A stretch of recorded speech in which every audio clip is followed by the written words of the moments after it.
নমো কৃষ্ণ শংকৰ গুৰু হৰি ৰাম ৰাম হৰি ৰাম হৰি ৰাম।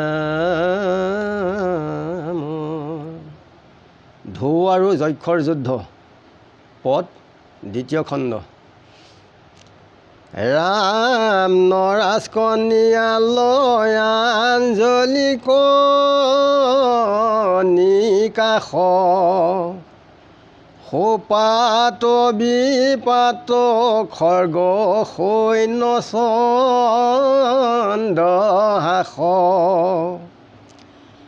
আনু নানা অস্ত্ৰ সব পৰয় সন্ধানী পৃথিৱীত পৰি তল যাই পংখ মানি মহামেঘ গণে ঢাকি কৰিলা আন্ধাৰ বাহু মেলি নেদেখয় বাহু আপোনাৰ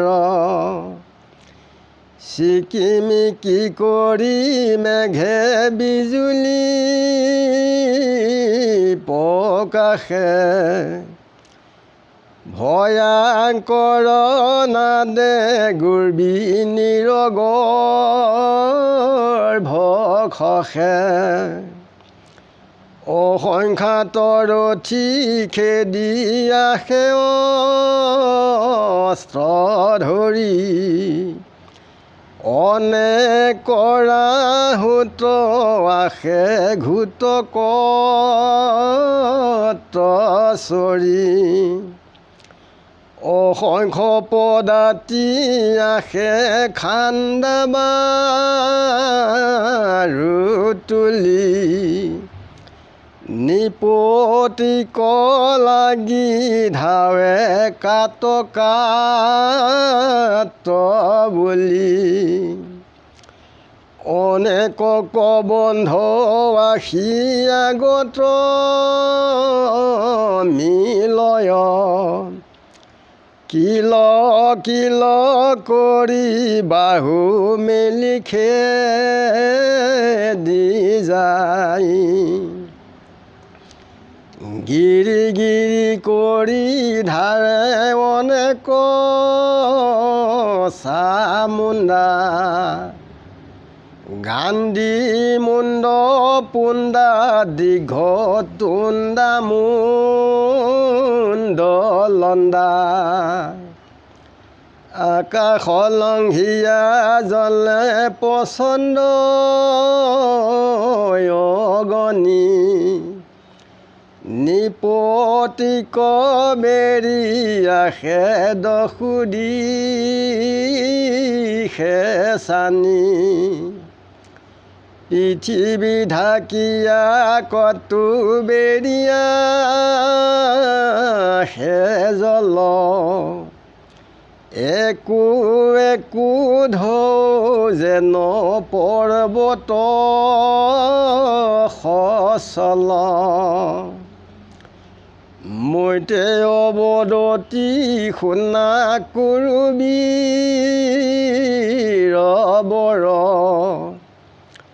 মহাবলী ধুবয় কম্পন ধনুধৰ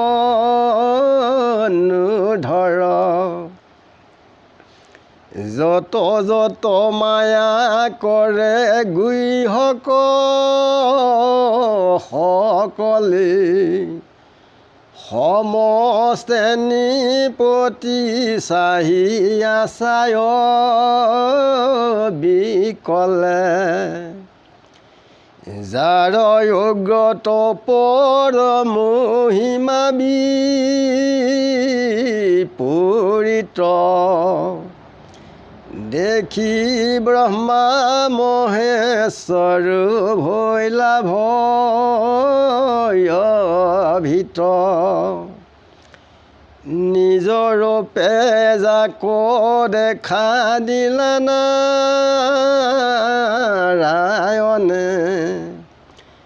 তাকো মায়া কৰে কৈৰ গুইহক দুৰ্জনে সেই বেলাই আকাশত থাকি মুনিগণ ধুব কোৱা সংসী সবে বুলন্ত বচন শুনি অয়তান পাদৰাজাৰ কুমাৰ তোমাৰ বিপক্ষ গণ মাৰা নিৰন্তৰ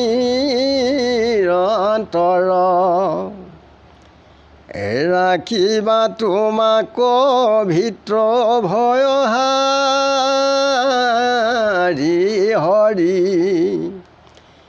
এৰাৱে মৃত্যুক যাৰ নাম মাত্ৰ স্মৰি এই বুলি মুনিগণে দিলত নিৰ্ভয়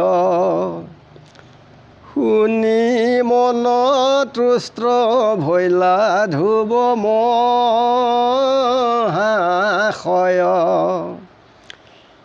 আচন্ত কৰিয়া শুদ্ধ ভৈলা বিষ্ণু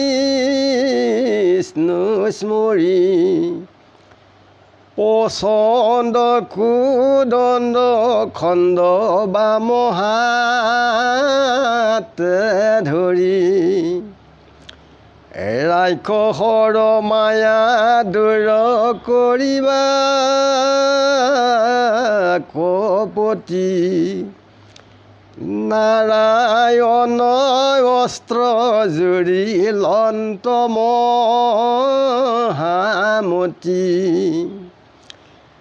অখণ্ড পচন্দ যমদণ্ড সমসৰ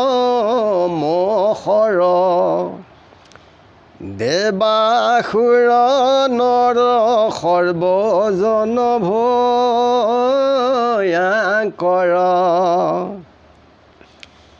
কলহংস পাখা দিয়া তাক আছে চাই শংখ গোট আছে শুদ্ধ মুকুতা লগাই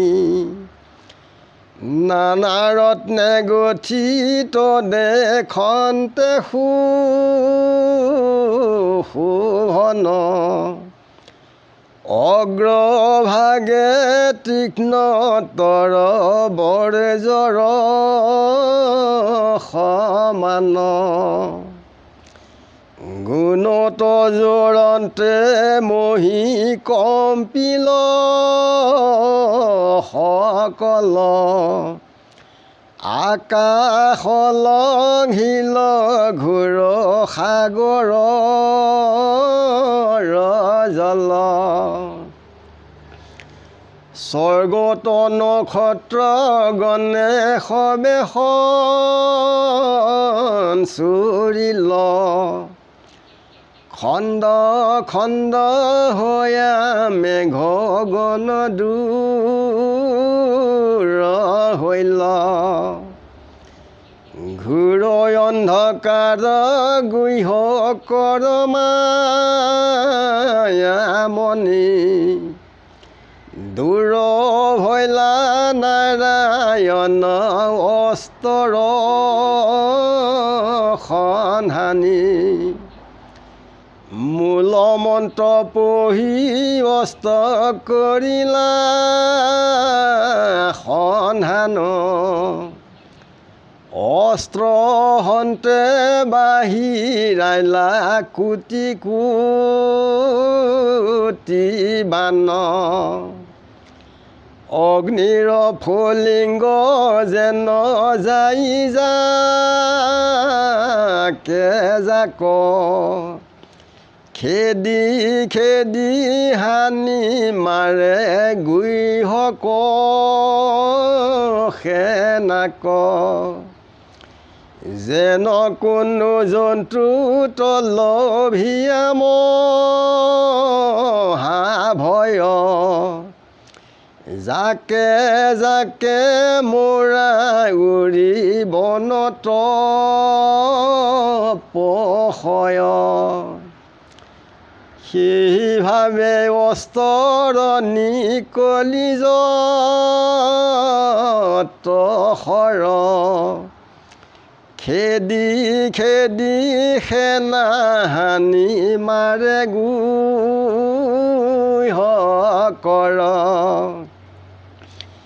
কাৰো হৃদয়ত পৰি পেলাৱে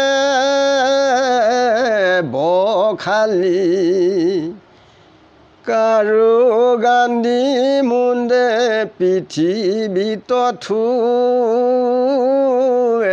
খালি সন্ধানে পৰিয়া কতো বিৰগ লামৰি মূৰ্ছা যাই কতো ধৰণিত আছে পৰি শুনিও ক সৰ্বজনতে জীয়া নমতি যত্নে কৃষ্ণ চৰণত কৰিও কৰতি বিষয়ৰ সুখ মানে কৰায়ো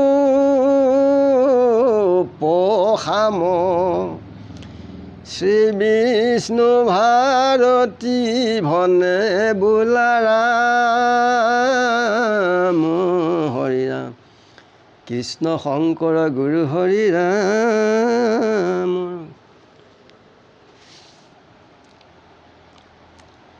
যক্ষবিলাকে যেতিয়া মায়ে কৰিছে যেতিয়া সোপাত বিপাত চন্দ্ৰহাক অনেক অস্ত্ৰ মাৰি আৰু অস্ত্ৰ মাৰিছে পৃথিৱীখনকে তল যোৱা নিচিনা কৰি পেলাইছে। ধ্ৰুৱৰ পদাতিসহ যিমানবিলাক আছে কবন্ধ মিলি ধ্ৰুৱক কিল কিল খেদ মাৰ এনেকৈ তেওঁলোকে বহু ধৰণৰ গালি খবনি পাৰিছে আৰু গিৰিগিৰিকৈ অনেক চামুণ্ডাৰ তেওঁলোকে চাৰিওফালে বেৰি ধৰিছে। অনেক অগ্নিয়ে কেইফালে জ্বলি আহিছে। একোটা ঢৌ পানীৰ একে পৰ্বতৰ নিচিনা হৈ আহে। আৰু তেতিয়া মুনিসকলে ধ্ৰুৱক ক'লে যে তুমি ঈশ্বৰৰ আৰাধনা কৰি বিষ্ণুবাণ প্ৰয়োগ কৰা, তেতিয়া ৰাক্ষসৰ মায়া দূৰ হ'ব।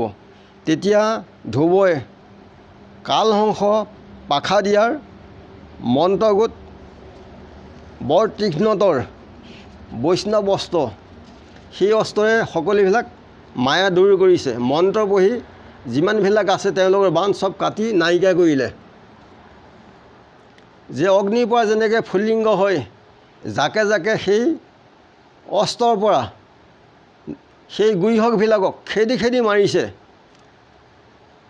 আৰু কোনো জন্তুত যেনেকৈ ভয় হয় বনত পখে তেওঁলোকো ভয় খাই সকলোবিলাক পলাইছে। অস্ত্ৰৰ পৰা যিমানবিলাক শৰ ওলাইছে গুইহক কেনিও সাৰিব পৰা নাই। য'তে পলাই গৈছে ত'তে গৈ পেলাই গুইহকক ধৰিছে। কাৰোবাৰ হৃদয়ত পৰি বখালি পেলাইছে। গান্ধী মুণ্ড আৰু পৃথিৱীত কাৰোবাক এনে খালি পেলাই থৈ দিছে। মূৰ্ছা গৈ পৃথিৱীত ঢলি ঢলি পৰি আছে। সেইকাৰণে আন সকলোবিলাক এৰি ঈশ্বৰ কৃষ্ণত শৰণাপন্ন হৈ তেখেতৰ নাম গুণ ল'লে এই বিষয় বাসনাৰ পৰা উদ্ধাৰ হ'ব পৰা যায়। যাকে ব্ৰহ্ম বুলি কহে তেহেন্তেহে শিৱ, তাহান স্বৰূপ তত্ত্ব নজানয় কেৱে। যে যাক ব্ৰহ্ম বুলি কয় তেখেতে হৈছে শিৱ। যে তাৰ তত্ত্বটো বুজি নাপায় কি কৰে, খেলাৰ পুতলা বুলি ভাবে। এইটো কৰিলে কোটি কোটি জন্ম লাগি এই 84 নৰক ঘূৰি ফুৰিব লাগিব। সেইকাৰণে ঈশ্বৰ সিদ্ধি ইন্দ্ৰিয় সংকোচ কৰি তেখেতক আত্মা ঈশ্বৰ স্বৰূপে সেৱা বজা কৰিলেই উত্তম হয়। গুৰুৰ আশ্ৰয়ত ইমানতে আমি ৰাখিছোঁ। গুৰু কৃষ্ণ কৃষ্ণ মহাকৃষ্ণ হৃদয়ানন্দ কৃষ্ণ।